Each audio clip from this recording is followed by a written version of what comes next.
Alberta? No. Is Alberta here? Yes.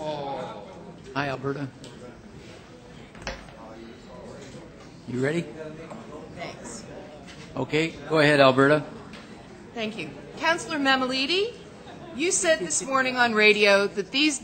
Councillor Mamalidi? Thank you. Can you start my time? He wasn't listening. Thanks. Councillor Mamalidi, you said on radio this morning that these deputations are not meaningful because they're being made by the usual suspects, interest groups, Point of order.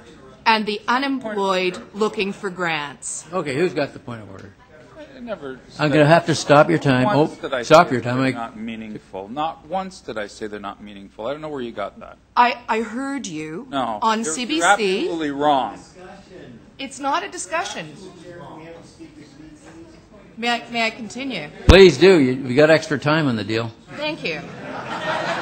Well, I'd like to say that I am not... Okay, just a second. We got another point of order here. Yes, the rules... You can stop. I stopped your time. Oh. Excuse me, sir. Oh, shit. You said on CBC radio this morning that these deputations were being made by the usual suspects. Hold it. Just a second. Councillor Minawong, you've got a point. I do. And when this gets to 22 a.m., I'm going to stop it. Okay, go ahead. So you've been fairly flexible, but I think the rules need to be stated clearly, and the rules are, the procedural rules say that deputants must address the chair, and I believe that you should reflect on that, and we should go back to enforcing that rule. Absolutely right. And so you have to... I'm happy to address the chair. You can't make snide remarks. Fine. Okay. So, Mr. Chair... Get your message out. Councillor Mamalidi said on the radio this morning that because these deputations are being made by the usual suspects, interest groups, and the unemployed looking for grants. I'd like to say that I'm not unemployed looking for a grant or part of a group. I am honoured, however, to be among those deputants and councillors who've spoken so thoughtfully here today. Mayor Ford, you said that you're here to listen to what people want. Is it going to be cuts to childcare or libraries, seniors services, or BIAs? If you've been listening today, you'll know that Torontonians don't want cuts, nor can you know yet what, if any, cuts must be made. There's been a structural deficit since amalgamation. Still, you promised no service cuts, no tax increases, even budget surpluses. The KPMG report is now providing you with options on how to break those promises. You say that there's a $774 million budget gap. Councillor Milchin, you said earlier this month that that is the opening number. The actual gap has also been noted to be more likely as $300 million less than that. A structural deficit is serious. But why turn what has been a standard part of city budgeting for years into a crisis? A crisis and a campaign to make Torontonians believe that the only solution is to cut services, privatize, and outsource. Councillors, you've been asking us for solutions to the city's budget woes. I ask you, what is your plan for this fiscal exercise, and what is your plan for the city? A plan needs a vision. Does your vision involve anything other than cuts? Anything other than a bottom line achieved by axing the services Mayor Ford promised to protect, reducing quality of life, and making the city a less attractive place in which to live and invest? Until we know how much more money the city can generate, how can you possibly know what, if any, cuts need to be made? Why was KPMG not asked to recommend how more revenue could be generated, but only asked to suggest efficiencies in services? Why were the implications of the efficiencies not detailed? Do any of you know what an integrated approach to increasing revenue would generate? Start with the 3% tax that 80% of us would pay rather than lose services. Thank you very much. Thank you. Question of you from Councillor Davis. I have a question. Thank you very much. And you started to quote what I think were some of the findings of the consultation in terms of what the majority of people said they'd be willing to contribute. Yeah. Yes. Is that where you were going? Could you give us some more? I mean, the report said that 80% of us would rather pay an increase in our taxes than lose services. So that's a question. That's a source of revenue. I also would question the findings of the report about privatizing resources such as parking, when certainly from the example of Chicago, which is extremely recent, we know that there's great revenue to be made out of keeping a resource like parking and generating more revenue from it. I also would question things like building the Shepherd subway when a less expensive LRT would do a more efficient job. And I wonder why these are not issues that are being looked at. Why have we looked at cuts first Thank you. rather than the generation of revenue? Thank you. Thank you very much. Thank you. Other questions? Seeing none. Thank you very much. Thank you. I'd just like to say a city isn't what it cuts, it's what it builds. It Thank isn't you. what it offloads, but the services it takes pride Thank in you. delivering Thank you. and the Thank you. responsibilities it embraces. Thank you.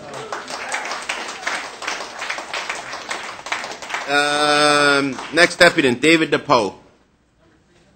Number 300, David DePoe. Well, 300.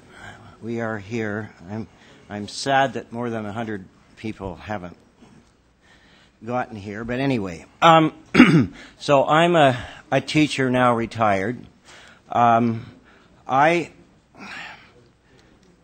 One thing I learned as a teacher is the desire of all parents to have their children be better off than they are.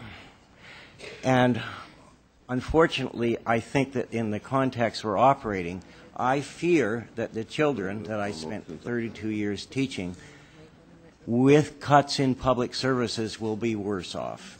Whether it's nutrition programs, whether it's public libraries. I mean, the context that we're in of cutting corporate taxes at the provincial level, this austerity agenda that we're in the middle of, our children are going to end up with lower wages, defined contribution pensions instead of what I benefit from, which is the defined benefit pension.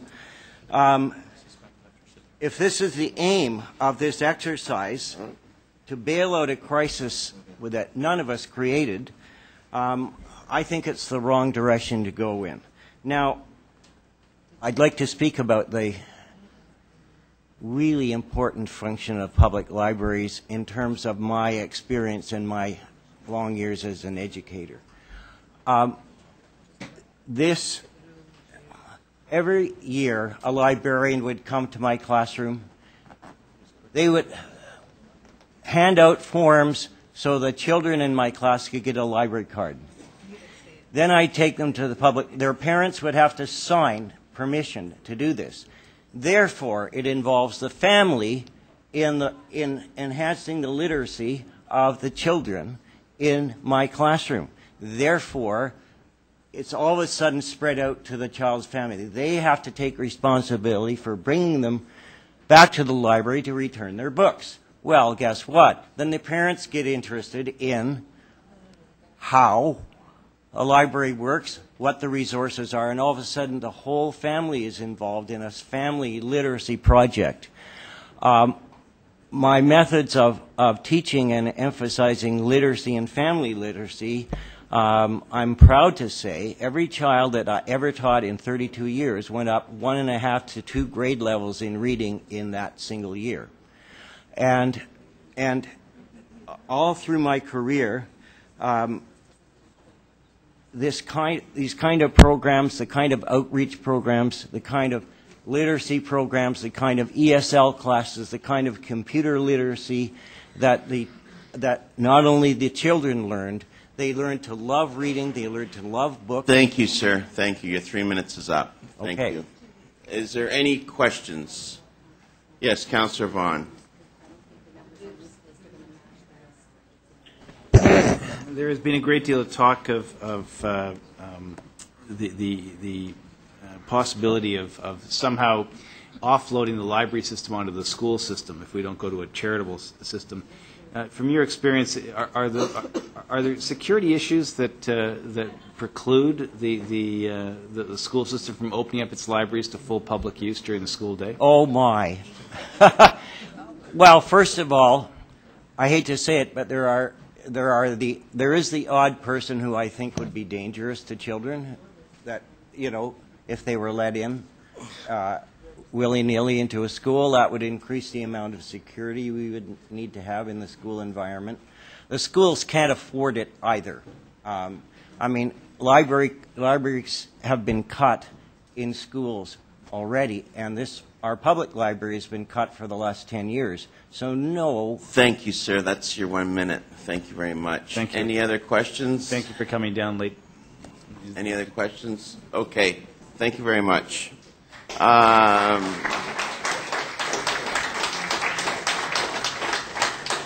Alan Ewell? Alan. Okay, go ahead, Alan. You got 3 minutes, sir. Hi there, my name is Alan Ewell. I represent me, myself, and I, and the three of us are kind of tired right now, so bear with me.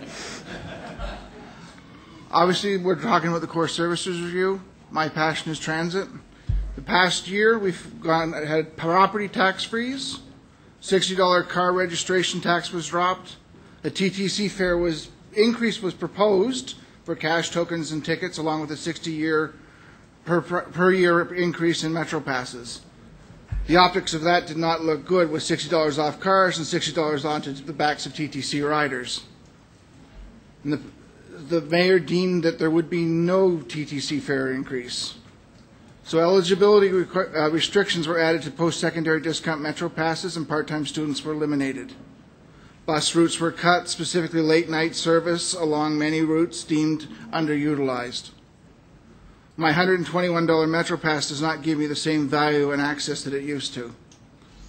If I get less product for the same price, whether it's Diet Coke, spaghetti sauce, or a Metro Pass, it's a de facto price increase. Some of the KPMG suggestions include privatizing some of the TTC routes, eliminate or put a premium fare on Blue Night bus routes. Saving the TTC from cuts is not a left-wing tree hugger thing. Congestion costs the GTHA $6 billion in lost productivity a year. Saving the TTC from cuts is more of a right-wing make the city money kind of thing. Privatizing some TTC routes, you can't declare something an essential service 1 year and then try and sell it off the next year. Blue Night routes, it's not practical as many are not full shifts, but the beginning or end of the shifts of a regular TTC route. People, when they think of the Blue Night route, think of the Vomit Comet or the Bloor bus. But there's the Eglinton route. 4 hours are Blue Night, 20 hours are regular service. The Jane bus gets a little complicated because it shares it with King, so it's got 2 hours, 22 hours of regular service on King and 2 hours of Blue Night service on King, 4 hours on Jane. Shepherd is about 4 hours again. If we are really here looking for cost savings, all services and programs really need to be up for debate, then the Shepherd subway plan must be considered as a source of possible cuts and cost savings. It is not considered by KPMG because it's not yet on the books. We have a $775 million shortfall this year, but another $49 billion in charges looming. $49 million will be the cost to the City of Toronto to kill the Shepherd East and Finch West LRTs. Thank you, sir. Thank you very much. Any questions? Seeing none, thank you very much, sir.